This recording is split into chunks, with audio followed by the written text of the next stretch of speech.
Hello दोस्तों, मैं अमित कुमार सिंह आपका अमित सिविल सर्विसेज एकेडमी में एक बार फिर से स्वागत करता हूं। दोस्तों, मेरे चैनल पर डेली बिहार करंट अफेयर्स, राष्ट्रीय तथा अंतर्राष्ट्रीय घटनाओं के साथ डेली अपलोड होता है। तो ये बहुत ही इंपॉर्टेंट वीडियो सेशन है। बीपीएससी, बिहार एसएससी, बिहार दरोगा, बिहार एसआई, आप किसी भी एग्जाम का अगर तैयारी करते हैं बिहार का, तो दोस्तों डेली का नेशनल, इंटरनेशनल, साथ ही साथ बिहार करंट अफेयर्स का इतना इंपॉर्टेंट वीडियो 6 अखबारों का निचोड़ दोस्तों मैं आपके लिए लेकर आता हूं, जिससे आपको एग्जाम में एक भी क्वेश्चन ना छूटे।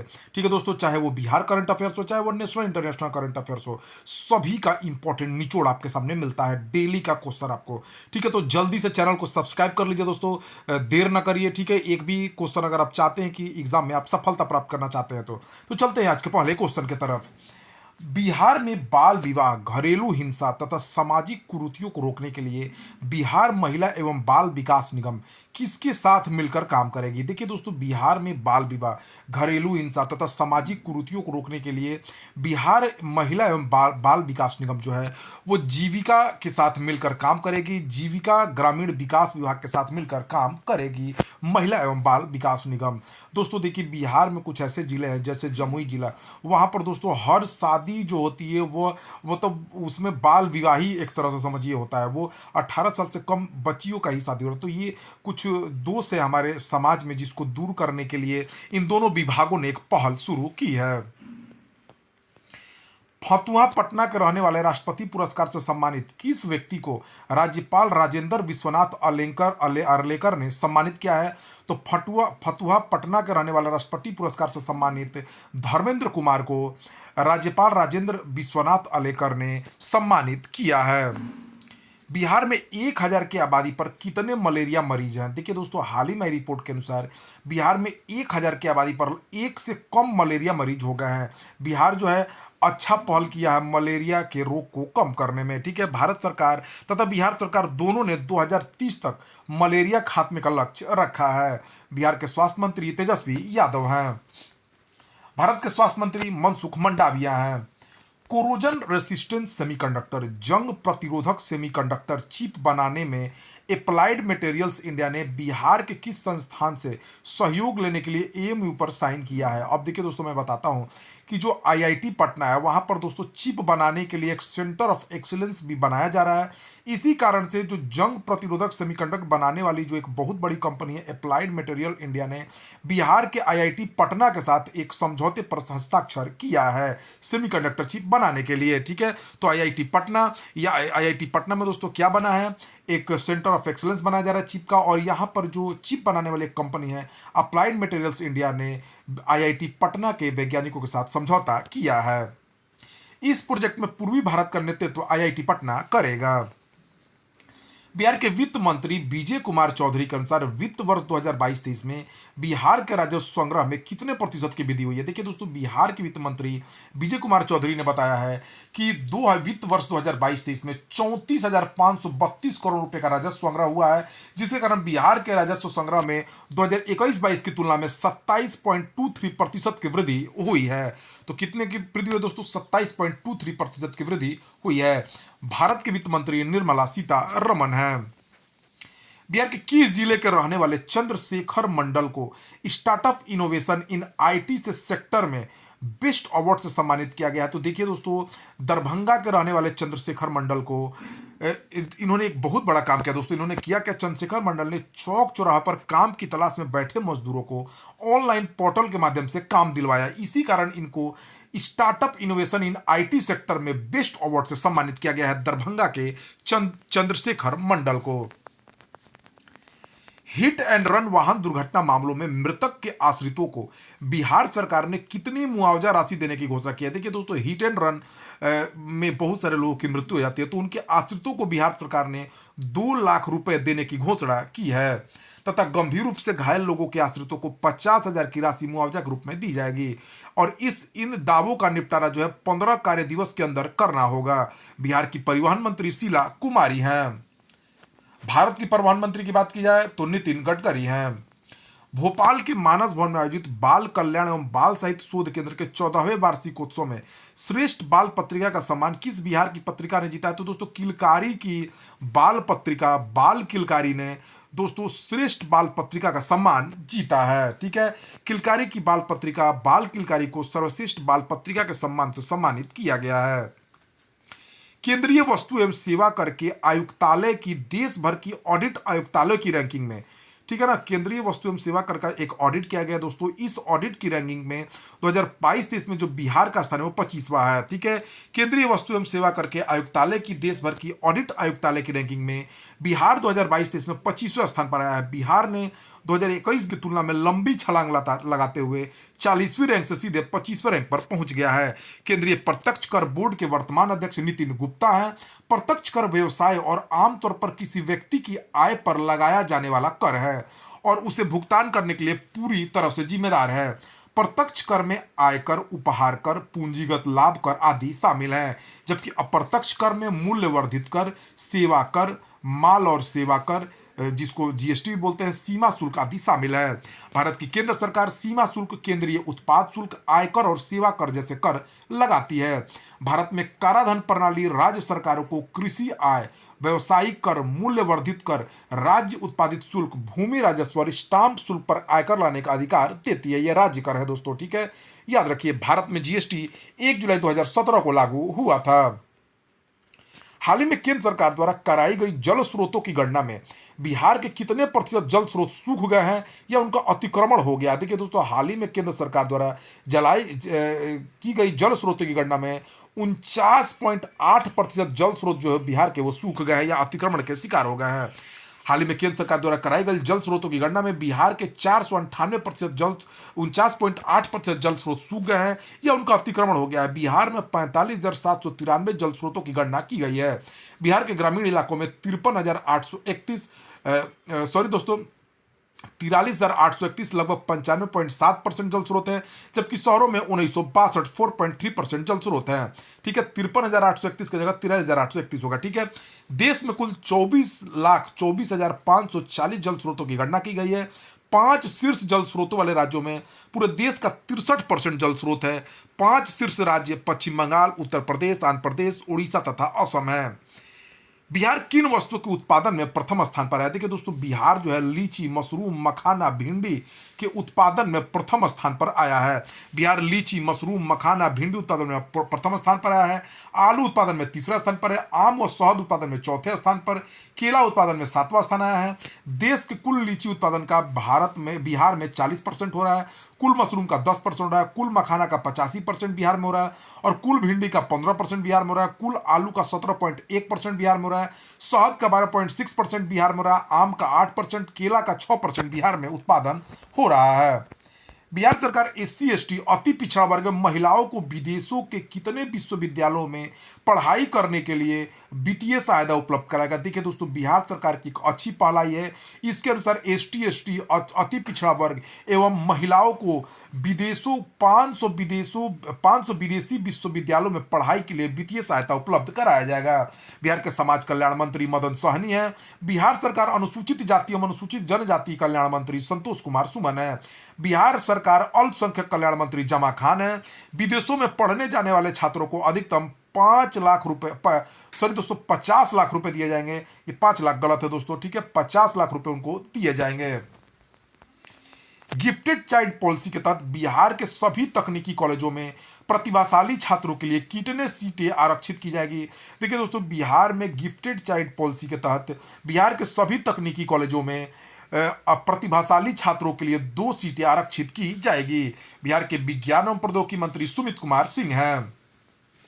नमामि गंगे योजना के तहत बिहार के कितने शहरों में सीवरेज ट्रीटमेंट प्लांट लगाए जाएंगे। तो नमामि गंगे योजना के तहत बिहार के 4 शहरों कौन कौन दोस्तों, सुपौल, लखीसराय, मोतिहारी, दाऊदनगर में सीवरेज ट्रीटमेंट प्लांट लगाया जाएगा। नमामि गंगे कार्यक्रम 2014 में शुरू किया गया था। नमामि गंगे कार्यक्रम भारत सरकार द्वारा अनुमोदित एक एकीकृत संरक्षण मिशन है। यह राष्ट्रीय नदी गंगा के प्रदूषण, संरक्षण और कायाकल्प के प्रभावी उन्मूलन के दोहरे उद्देश्यों को पूरा करने के लिए 20,000 करोड़ रुपए के बजट के परिव्यय के साथ शुरू किया गया था। बिहार सरकार ने 2023 में कितनी फीसदी हरियाली पट्टा प्राप्त करने का लक्ष्य रखा है। देखिए दोस्तों, बिहार सरकार ने नहरों तथा तटबंधों पर पौधा लगाकर बिहार के हरियाली पट्टे को 17% करने का लक्ष्य रखा है। बिहार के पर्यावरण वन मंत्री तेज प्रताप यादव हैं। भारत के पर्यावरण मंत्री भूपेंद्र यादव हैं। जूनियर मिस इंडिया प्रतियोगिता में बिहार के किस जिले के उचका गांव की बिहार के किस जिले की उचका गांव की रहने वाली अनुष्का केसरी फर्स्ट रनर बनी है? तो जूनियर मिस इंडिया प्रतियोगिता में बिहार के गोपालगंज जिले के उचका गांव की उचका गोपालगंज के मीरगंज के उचका गांव की रहने वाली Anushka Kesari first runner up बनी है। बिहार के किस जिले में सशस्त्र सीमा बल का ट्रांजिट कैंप बनाया जाएगा? तो बिहार के मुजफ्फरपुर जिले में नेपाल सीमा के बॉर्डर की सुरक्षा के लिए जो है मुजफ्फरपुर में ट्रांजिट कैंप बनाया जाएगा। बिहार के कोसी तथा पूर्व बिहार के मादा मवेशियों में किस बीमारी के कारण 7 से 9 महीने में स्वतः गर्भपात हो जा रहा है? तो दोस्तों देखिए, बिहार के 4 जिलों कोसी तथा पूर्व बिहार के भागलपुर, मुंगेर, पूर्णिया तथा मधेपुरा जिलों में ब्रुसलोसिस बीमारी के कारण जो है जो मादा पशुएं हैं वो अब बच्चा जन्म करने की क्षमता खो रही हैं और 7 से 9 महीने के बीच उनका गर्भपात स्वतः है। ठीक है। किस देश से 2000 साल पुराने रोमन चांदी के सिक्के मिले हैं? तो दोस्तों इटली से 2000 साल पुराने रोमन के चांदी के सिक्के मिले हैं। इटली का पुराना नाम रोम था। रोम साल इटली का सबसे प्रभावशाली नगर है और इतिहास में बहुत महत्वपूर्ण भूमिका निभाया है इसने, इसलिए इटली को भी रोम का देश कहा जाता था। इटली के भीतर भी 2 छोटे देश है, सैन मेरिनो और वेटिकन सिटी, होली सी जिसको बोला जाता है। इटली के प्रधानमंत्री जॉर्जिया मेलोनी है। इटली का दानी शहर रोम है और लेकिन इस देश का सबसे बड़ा शहर मिलान है। रूस ने अमेरिका के चैट जीपीटी से मुकाबला करने के लिए कौन सा नया आर्टिफिशियल इंटेलिजेंस चैटबॉट लॉन्च किया? तो गीगा चैट के नाम से रूस ने अपना नया आर्टिफिशियल चैटबॉट लॉन्च किया है। रूस के राष्ट्रपति व्लादिमीर पुतिन है। रूस की राजधानी मॉस्को है। आईटी कंपनियों का राष्ट्रीय संगठन नेस्कॉम के चेयरपर्सन कौन चुने गए हैं? तो आईटी कंपनियों का राष्ट्रीय संगठन नेस्कॉम माइक्रोसॉफ्ट के अध्यक्ष अनंत माहेश्वरी को चुना गया है। 5 बार पंजाब के मुख्यमंत्री रह चुके शिरोमणि अकाली दल के वरिष्ठ नेता प्रकाश सिंह बादल का 95 वर्ष की आयु में निधन हो गया है। प्रकाश सिंह बादल पहली बार किस वर्ष पंजाब के सीएम बने थे? तो 1970 में प्रकाश सिंह बादल पहली बार शिरोमणि अकाली दल से सीएम बने थे। 5 बार पंजाब के मुख्यमंत्री रहे शिरोमणि अकाली दल के वरिष्ठ नेता प्रकाश सिंह बादल का 95 वर्ष की आयु में निधन हो गया। उनके निधन पर केंद्र सरकार ने 2 दिन के राष्ट्रीय शोक की घोषणा की है। प्रकाश सिंह बादल का जन्म 8 दिसंबर 1927 को हुआ। 25 अप्रैल 2023 को उनका निधन हो गया। प्रकाश सिंह बादल पहली बार वर्ष 1970 में पंजाब के सीएम बने थे। वर्ष 2017 में वो आखिरी बार इस पद पर थे। वह सिख केंद्रित पार्टी शिरोमणि अकाली दल के संरक्षक भी थे। बादल 12 फरवरी 1997 से 26 फरवरी 2002 की अवधि के बीच प्रदेश के सीएम बने थे। वह 1997 में पहली बार शिरोमणि अकाली दल से पंजाब विधानसभा के लिए चुने गए थे। वो 1969 में फिर से चुनकर आए और तत्कालीन पंजाब सरकार में सामुदायिक विकास, पंचायती राज, पशुपालन, डेयरी और मत्स्य पालन मंत्री का पद संभाला। वह कुल 10 बार विधानसभा के लिए चुने गए थे। वो 1972, 80, 2002 में विपक्ष के नेता थे। वर्ष 1997 के चुनाव में वो लंबी विधानसभा के क्षेत्र से जीतकर विधानसभा पहुंचे और वह 1977 में तत्कालीन प्रधानमंत्री मोरारजी देसाई की सरकार में केंद्रीय मंत्री बने थे। कृषि और सिंचाई मंत्री के रूप में अपनी सेवाएं दी थी। 30 मार्च 2015 को तत्कालीन राष्ट्रपति प्रणब मुखर्जी ने उन्हें देश के दूसरे सबसे बड़े नागरिक सम्मान पद्म भूषण से सम्मानित भी किया था। हालांकि उन्होंने 3 दिसंबर 2020 को भारतीय किसानों के विरोध का समर्थन करने के लिए सम्मान को वापस कर दिया था। पर्यटन मंत्रालय ने कहां पर G20 टूरिज्म एक्सपो का आयोजन किया है? तो जयपुर में G20 टूरिज्म एक्सपो का आयोजन किया गया है। पर्यटन मंत्रालय, भारत सरकार, पर्यटन विभाग, राजस्थान सरकार के सहयोग से 23 से 25 अप्रैल 2023 तक जयपुर में G20 टूरिज्म एक्सपो का आयोजन किया गया है, जो भारत की G20 प्रेसिडेंसी और आजादी का अमृत महोत्सव अमृतकाल के अवसर पर आयोजित किया गया है। पर्यटन मंत्रालय ने भारत भर में 50 नए पर्यटन स्थलों को विकसित करने और पर्यटन को बढ़ावा देने के लिए विदेशी बाजारों में प्रचार शुरू करने की योजना बनाई है। भारत के पर्यटन मंत्री प्रहलाद सिंह पटेल है। राजस्थान के मुख्यमंत्री अशोक गहलोत है। राजस्थान के राज्यपाल कलराज मिश्र हैं। नौवहन और जलमार्ग मंत्री सर्बानंद सोनोवाल ने किस राज्य के आईआईटी में बंदरगाहों के लिए राष्ट्रीय प्रौद्योगिकी केंद्र का उद्घाटन किया है? तो तमिलनाडु में सर्बानंद सोनोवाल ने आईआईटी चेन्नई में जो है बंदरगाहों के लिए राष्ट्रीय प्रौद्योगिकी केंद्र का उद्घाटन किया है। केंद्रीय बंदरगाह, नौवहन और जलमार्ग मंत्री सर्बानंद सोनोवाल ने आईआईटी मद्रास, चेन्नई, तमिलनाडु में बंदरगाही, जलमार्गों और तटों के लिए discovery camp of the national technology centre का उद्घाटन किया है। तमिलनाडु का राज्यपाल RN रवि है। मुख्यमंत्री MK स्टालिन है। प्रधानमंत्री नरेंद्र मोदी ने 25 अप्रैल को किस राज्य की पहली वंदे भारत एक्सप्रेस को हरी झंडी दिखाई है? तो केरल राज्य की पहली वंदे भारत ट्रेन को 25 अप्रैल को नरेंद्र मोदी ने उद्घाटन किया है। यह Vande Bharat train Thiruvananthapuram central railway station पर इसका उद्घाटन किया। तिरुवनंतपुरम और कासरगोड के बीच केरल की पहली वंदे भारत एक्सप्रेस को हरी झंडी दिखाई गई है। मिश्रित martial art one MMA one federation के अध्यक्ष के रूप में किसे चुना गया है? तो पहलवान महावीर सिंह फोगाट को मिश्रित मार्शल आर्ट MMA वन के फेडरेशन के अध्यक्ष के रूप में नियुक्त किया गया है। विश्व बौद्धिक संपदा दिवस 26 अप्रैल 2023 की थीम क्या है दोस्तों? तो महिला और IP त्वरित नवाचार और रचनात्मकता विश्व बौद्धिक संपदा दिवस की 2023 की थीम है, जो 26 अप्रैल को मनाया जाएगा। हमारे दैनिक जीवन में पेटेंट, कॉपीराइट, ट्रेडमार्क और डिजाइन की भूमिका के बारे में जागरूकता बढ़ाने के लिए हर साल 26 अप्रैल को विश्व बौद्धिक संपदा दिवस मनाया जाता है। किस राज्य में स्थित गांधी सागर वन्य जीव अभयारण्य को चीतों के दूसरे निवास स्थान के रूप में विकसित किया जाएगा? तो मध्य प्रदेश में स्थित गांधी सागर वन्य जीव अभयारण्य को जो है दूसरे चीतों के निवास के रूप में विकसित किया जाएगा। ठीक है।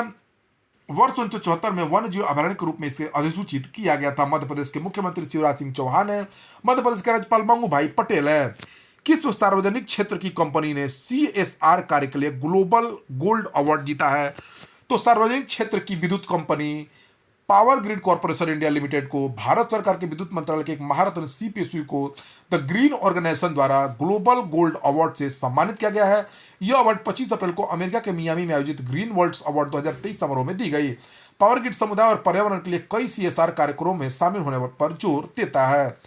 कर्नाटक विकास ग्रामीण बैंक का नया अध्यक्ष किसे नियुक्त किया गया? तो श्रीकांत M भाड़ीवाड़ को कर्नाटक विकास ग्रामीण बैंक का नया अध्यक्ष चुना गया है।